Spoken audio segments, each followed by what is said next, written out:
Salut les furieux, c'est Hot pour une vidéo sur la dernière guerre et sur les villages défense. Encore une fois, je me dois de répéter car les villages défense sont pas tous parfaits. Félicitations à ceux qui se sont ajustés et ceux qui ont fait des efforts pour contrer l'adversaire. Et je dois un petit peu taper sur les doigts d'autres qui se laissent aller, qui ont le même village défense depuis plusieurs guerres et qui se font défoncer régulièrement, sans dire tous les fois, je dis bien régulièrement. Je vais faire le tour un peu de la dernière guerre. En fait, la dernière guerre s'est jouée de une seule étoile. Et ça s'est joué où exactement? Mais moi, je vous dirais que dans le haut, ils ont été meilleurs que nous, un petit peu sur les HDV10. On a moins fait d'étoiles sur les HDV10. Hein. On voit la différence entre les deux clans. On s'est repris par contre ailleurs. Hein, ça a été pas mal égal dans les HDV9. Là, on a eu des belles défenses ici. On a eu juste une étoile de données.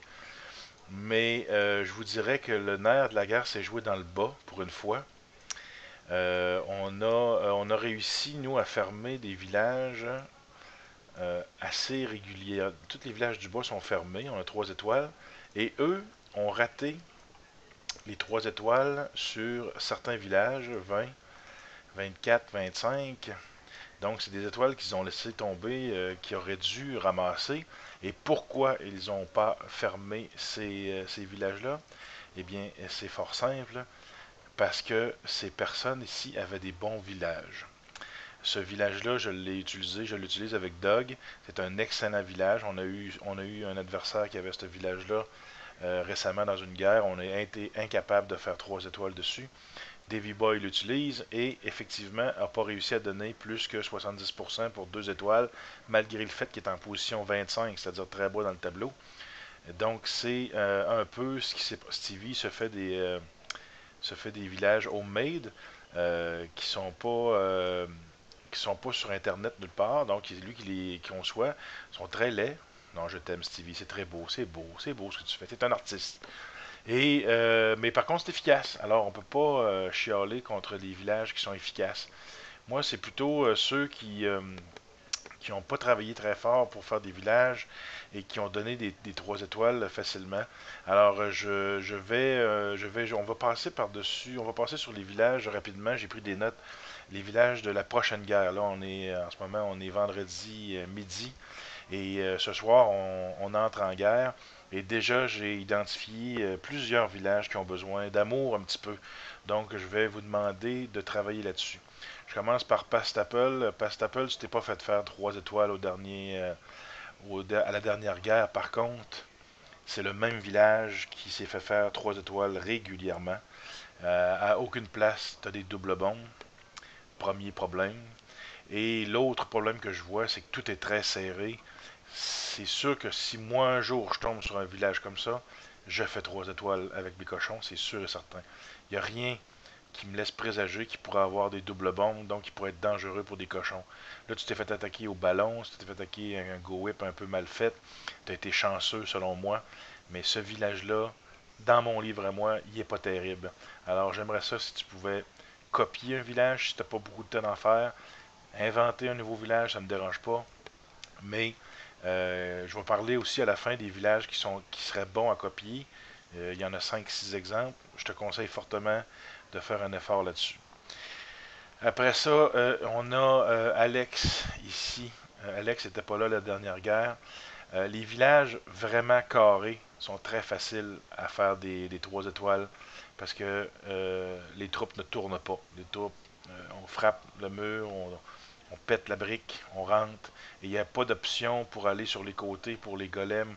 Alors c'est plus facile de faire 3 étoiles sur un village carré. Donc peut-être essayer de modifier ta base. Autre chose, les Arkix doivent être air-sol, les deux, et non pas juste sol, les deux Arkix. Là ici, il y en a un qui est dans les airs, puis il y en a un qui est à terre. La raison, c'est les attaques au ballon. On s'est fait faire plusieurs attaques au ballon dans la dernière guerre, et c'est mortel. Autre point, on a une double bombe ici, c'est très bien.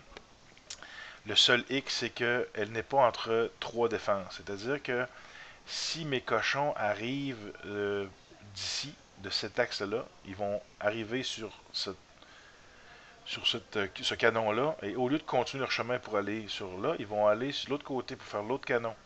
Et après ça, ils vont traverser, ils vont pogner juste une bombe ici, ils vont aller sur cet arc X-là, et ils vont finir par revenir sur ce canon-là. Donc, ils ne passeront pas forcément par ces doubles bombes-là. Les doubles bombes, pour être bien efficaces, il faut qu'elles soient placées dans un chemin logique, où ce que les cochons, c'est sûr qu'ils vont passer là, parce qu'il y a plusieurs défenses autour.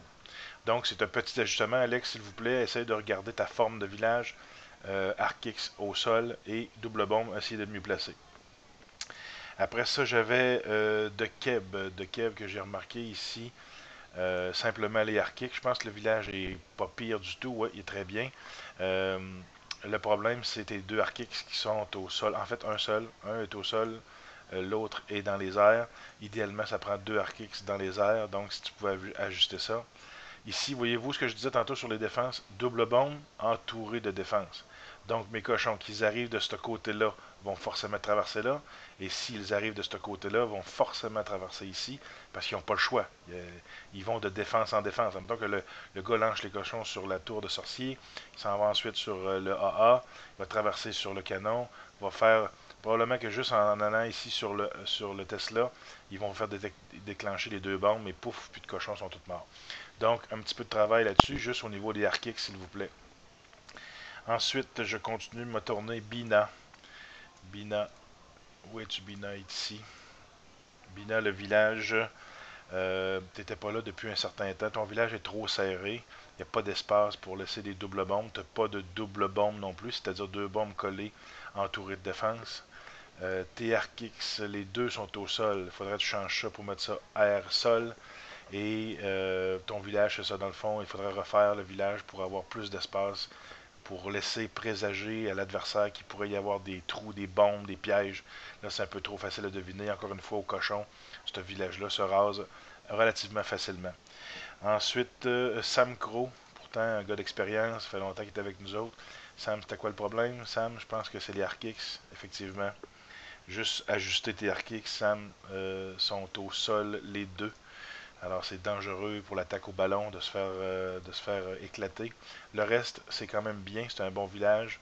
On a déjà vu cette forme-là. Les deux bombes ici sont limite collées, mais ça pourrait fonctionner. Donc on y va juste pour les Archix là-dessus. Je continue sur mes notes. Après, il y avait Flopnuts. Flopnuts ici, il s'est fait défoncer au ballon, je pense, la dernière guerre. Oups, le téléphone qui sonne. On ferme ça. Flopnut, ici, les doubles bombes, ça me semble bon. On est entouré de défense. C'est quoi le problème, Flopnut? Je pense que c'est les Archix. Effectivement, Archix au sol, les deux. Ça va prendre des Archix dans les airs pour contrer les ballons. RTA, je pense que c'est la même chose. C'est les Archix. On en a parlé sur le chat hier. C'est probablement juste un oubli d'ajustement aujourd'hui. Tes Archix sont au sol. Bon village, ça me va. Les défenses, voyez-vous, entre trois défenses, c'est parfait pour les doubles bombes. Petit guidou, une expression québécoise. La brute. La brute, on descend ici. Qu'est-ce qu'on a, la brute? Je pense que c'est les Archix. Tout simplement, les Archix sont au sol, les deux. Il faudrait ajuster ça. Le village carré, j'aime pas. Euh, si c'est efficace, tant mieux. Tu pourras me faire mentir, je ne sais pas la vérité incarnée. Mais je trouve que les villages carrés, c'est trop facile de pénétrer à l'intérieur des murs et d'y rester. Donc, peut-être un ajustement de ce côté-là. Sinon, tu me le rappelleras sur le chat que j'ai erré dans ce dossier. Après ça, on a Godfather. Godfather ici, qui est un nouveau avec nous, qui a fait quand même une belle guerre, la dernière guerre. Manque de double bombe. Ça prendrait une double bombe placée quelque part. Au niveau des HDV8, on le sait qu'on va donner 3 étoiles forcément. C'est très difficile de contrer tous les attaques au niveau d'HDV8.